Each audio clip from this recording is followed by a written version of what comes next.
Hey folks, welcome back to Marshall Business Matters. I'm Paul.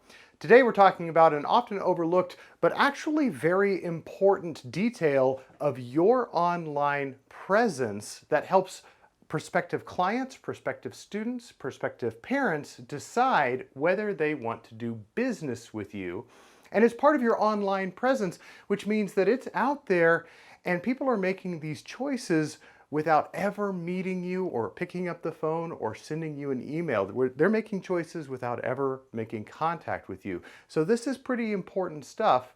I am, of course, talking about your Google reputation, how your Google reputation works, some small steps that you can take to adjust and improve your Google reputation, and some strategies that you can use with your existing student population, your existing parent population, your existing clients or former clients that will help you ramp up the number of Google reviews, the amount of stars that you have on Google, and the quality of the reviews themselves. When it comes to Google reviews, the reason this is such an important component of success or failure in the martial arts industry is the same reason that it's an important component of success or failure in any industry. And that is because industry data shows us time and time and time again that the majority of the decision making in whether or not you're going to do business with a particular shop, a school, a club, a restaurant happens pre-engagement. What I mean is that people decide whether they're going to do business with a particular entity based not on their personal interactions with that entity, but on other people's interactions with that entity. We see it in Google, we see it in Yelp, we see it on Facebook. The community reviews guide us. Ask yourself, you're looking for a nearby restaurant.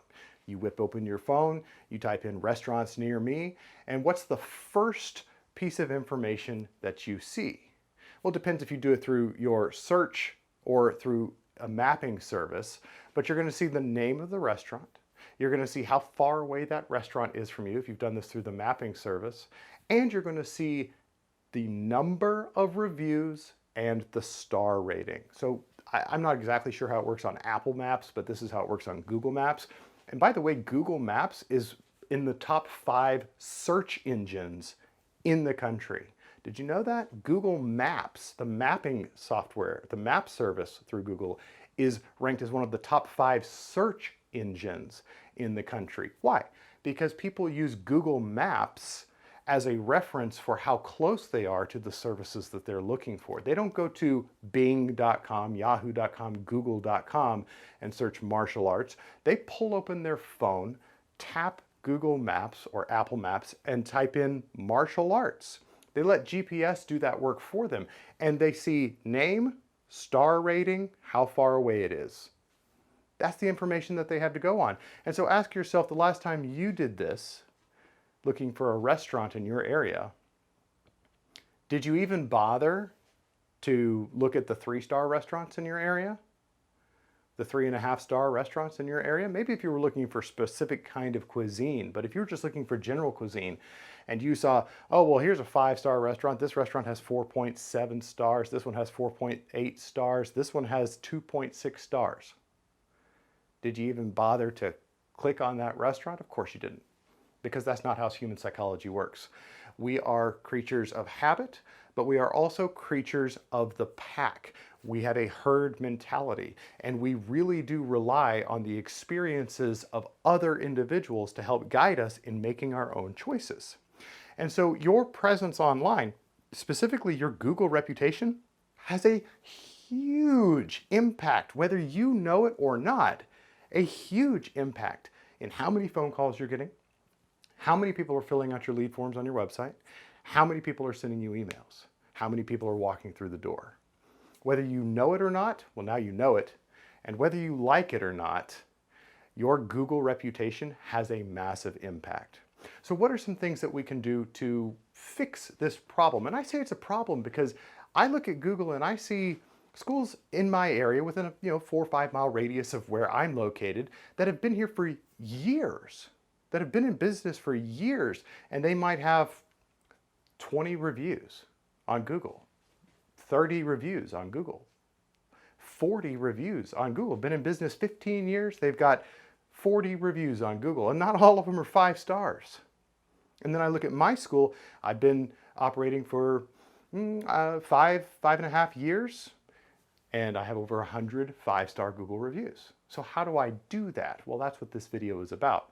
The first problem that we want to solve is the fear of failure. The fear of failure is something that we talk about a lot on this channel because it applies to a variety of different nuanced elements of running a martial arts business. But the fear of failure in this context specifically relates to the fear of rejection. You fear failing to accomplish your goal. If you ask someone for something and they reject you, your fear is overcoming you, and it's making you nervous and anxious about asking for the thing in the first place. So the fear of failure, the fear of rejection in this context, is being afraid or lacking willingness to ask for Google reviews. Let me just dispel a myth. There is nothing wrong with asking for reviews. There's nothing wrong with that. And as my father would say, if you don't ask, you don't get. Remember, human nature is to focus on negative things. And so if you weren't actively seeking positive, glowing reviews from your existing students and their families, then what's more likely to hit your Google profile is negative reviews, less than glowing responses from former clients, former members of your tribe. So you have to kind of get ahead of that and ask for the reviews up front. Now, there are a variety of ways to do that, but we have to overcome the problem. So I always play the pragmatist. What is the worst case scenario? So what's the worst case scenario if you go up to one of your clients who you have a good relationship with and say, hey, would you mind doing me a favor? Yeah, we're trying to build some traction online, and one of the ways that we're seeking to do that is by building up our reputation on Google. One of the things that Google really relies on in terms of reputation building and storytelling is its star rating. So the school's star rating. Would you do me a favor and go onto Google and leave us a review and tell people about your experience? And by the way, Mr. and Mrs. Customer, if for any reason you don't feel comfortable going to Google right now and leaving us a 5-star review, let's have a conversation. I want to know what's potentially interrupting that process, because if you're not comfortable leaving us a 5-star review, there's obviously something we can do better. Now, stop. Now, how natural was that? How conversational was that? How inviting was that? We know, human psychology tells us that if you tell someone to do something, they resist. They're defensive about it. If you ask someone to do something, then they are less defensive. But if you ask someone for a favor, there's absolute authoritative scientific evidence to support this next statement. Asking someone for a favor increases your likability quotient. If you don't know what your likability quotient is, well, maybe we'll do a video on that somewhere down the road. It has to do with leadership potential and things like that. But your likability quotient in a nutshell is how likable you are. And if you basically supplicate yourself and ask someone for a favor, you're asking someone for help. You're giving someone else authority in your life. That increases your likability quotient.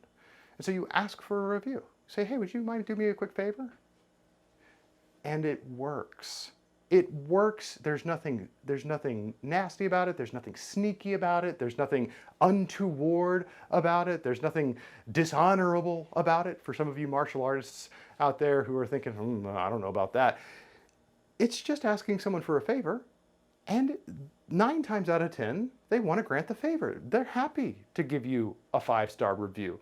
Oftentimes, people don't really put 2 and 2 together, and they're receiving a great service, they're loving the classes, or their kids are loving the classes, and they love it, but they don't really put 2 and 2 together and take that step by themselves to go onto Google or go onto Facebook or go onto Yelp and leave a review.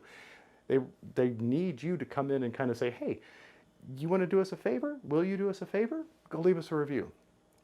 One of the best times to capture this opportunity is when you receive a natural conversational compliment. So you're running your class, you finish off with a high energy finish, and class is letting out, and people are running all over the place, gathering their gear, taking off their dope tops, their gis, and someone comes up to you and says, "Man, that was just a really awesome class. Thanks so much for that." Well, right then and there, you've been handed on a silver platter an opportunity to ask for that favor. Somebody comes up to you and says, "Man, that was an awesome class. Thanks so much. Do you really feel that way? Mr. Client, Mr. and Mrs. Client, do you really feel that way?" So you're asking to confirm. It's a confirmation bias. You say, "Do you really feel that way?" And they say, "Yeah, no, that was a fantastic class. Yeah, I really felt that. Oh man, that makes me feel so great. Listen, if you really feel that way, would you mind doing me a quick favor? I see that you got your smartphone right there, and I know that you haven't left us a review before. So would you mind doing me the quick favor of pulling up your app, your Maps app or your Google app, and saying what you just said to me, but to the world? Would you mind sharing that opinion with other people?" "Oh no, yeah, I'm happy to do that." And there it is. So anytime you get a conversational compliment, somebody approaches you and wants to compliment the teaching or compliment the class, or "Man, that was just such an awesome, fun experience," they're primed up, and you say, "Hey, do you really feel that way?" Confirm it. And then, "Oh, well, thanks so much." You acknowledge and you show appreciation for the compliment. "Listen, since you really feel that way, would you mind doing me a quick favor?" And quick favor. Would you mind doing me a quick favor? We're reducing the barrier of entry by saying it's a quick favor. And would you mind? We're asking them for permission to ask them for something. This is neurolinguistic programming. This is just the science of speaking to people, or the science of interpersonal relationship skills. And gosh, there's a million and one books on this subject. But how we engage with people plays a big role in how successful we are in building mutually beneficial relationships. And again, it is about building mutually beneficial relationships. And so when you ask for that favor, you want them to say yes. You want to get that review right then and there. Other ways that you can get reviews is you can send emails. You can send a text message, SMS reminders. You can, here at my school, we have automation set up where after the, I think it's the 4th class, the 8th class, the 16th class, we send out a quick email saying, "Hey, thanks so much. That was class number whatever. Really appreciate your consistency in showing up. How are you liking it so far?" It's an invitation for a conversation. It's, how are you liking it so far? That opens the line of communication for them to give you valuable feedback. And this is, beside the whole Google review thing, valuable feedback. Say, "How are you liking it so far after class number 8? They say, "Oh, well, I like X, Y, Z, but I'm a little bit, not so much in love with Y." And that gives you something to work with. But if they come back with a glowing, "Oh man, I'm loving it. It's fantastic so far." Again, now you have created the conversation, but that's still a conversational compliment. And via email, so you send out that email on class number 8, class number 16, whatever, they email back and they say, "Oh no, I'm loving it so far. It's fantastic." You get to reply to them and say, "Oh, what? Do you really feel that way? That's fantastic. Listen, if you really feel that way, would you mind doing me a quick favor and clicking on this link?" And then you link directly to your Google review. That's another way to get Google reviews. There's nothing nefarious about this. There's nothing untoward about this. This is just business. This is leaning into the strength of the interpersonal relationships that you have developed already with your clients and asking them for a small favor. I'm sure if you're anything like me, you do small favors for your clients all the time. You do small favors for your students all the time. You take 2 minutes after class and work with little Timmy or little Susie on their kick. Whatever. It is a mutually beneficial interpersonal relationship, and it is okay to ask for a favor. Remember this, if you remember nothing else. Reviews equal credibility. Reviews equal credibility. A huge percentage of individuals in our society will make a decision about whether to do or not do business with an entity based exclusively on their Google reputation. Based exclusively on their Google reputation. You do it yourself. Looking up a tailor or a seamstress, looking up a restaurant, looking for a place to get your tires rotated or your oil changed, you do this. You look at what Google has to say, and you shape and move your decisions in the direction that seems to make the most sense based on what the majority community has a consensus of. This is a good place to go. This is a good place to go. Right?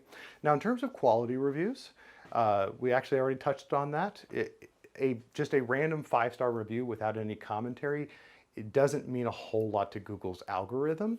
A review with a lot of text that uses, kind of hit keywords does mean a lot to Google's algorithm, and it also makes the review itself seem more credible than just a random 5 stars sitting on your profile. 5 stars plus some pictures plus some words of affirmation, that means a lot more to the person who's looking at those reviews. So when you're asking for that small favor, when you are encouraging that client, that person that you have that interpersonal relationship with to do you that small favor, you can mention, say what you just said to me personally, say that in a Google review.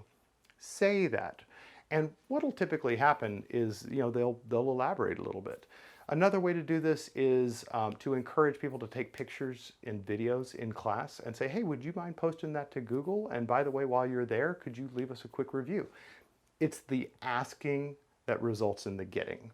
And I genuinely believe that most programs out there are worthy of good Google reviews. And the reason that most schools don't have them is because they're not asking for them. So remember, reviews equal credibility. Your Google reputation directly affects your bottom line. It directly affects how many people pick up the phone and call you. It directly affects how many people go to your website and click on your links and fill out your forms. It directly affects how many people send you emails. So we're talking prospecting 101. Your name is out there, your face is out there, whether you like it or not. Your reputation makes a huge difference. And a reputation that's only a couple of reviews is almost as bad as a reputation with a bunch of bad reviews. People do not drift to the mean. People drift to the extremes. And if they're looking for a service or a product, they drift in the extreme of reviews and feedback and community consensus. So if your school is doing great and you've got 5-star reviews, you got like 4 or 5 5-star reviews and you're sitting pretty, and the school half a mile down the road has 55 5-star reviews, you're losing a huge amount of business to that school down the street without even knowing it, without ever realizing it. You're losing a bunch of business to them, or at least you're losing a bunch of prospects to them, simply because you're not competing in terms of reviews. So I hope this is helpful to you. I really want you to isolate and figure out, do I have reviews? What are the quality of my reviews? And how can I get more reviews? Ask people for reviews and you will get them. Thanks for watching. That's all I have for you today. Stay tuned for more. Remember, Marshall Business matters because Marshall Business matters. Take care.